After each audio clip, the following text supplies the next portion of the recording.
السلام علیکم ورحمۃ اللہ وبرکاتہ۔ میں ہوں حکیم قاری محمد نواب نوری، نواب دواخانہ رجسٹرڈ سے۔ آج ہم بات کریں گے ہچکی فواق۔ ہچکی کیوں ہوتی ہے؟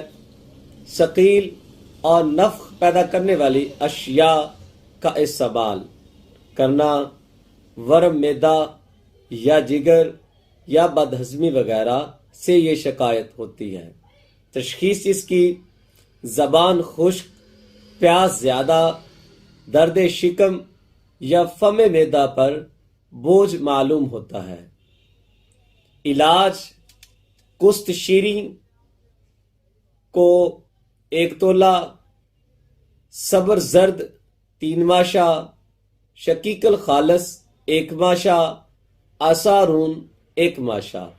ترکیب تیاری: چاروں کو باریک کر کے لعاب اسپاغول سے ناخودی گولیاں بنائیں، منہ میں 1 گولی رکھ کر چوسا کریں اور گرم پانی تھوڑا تھوڑا پیا کریں۔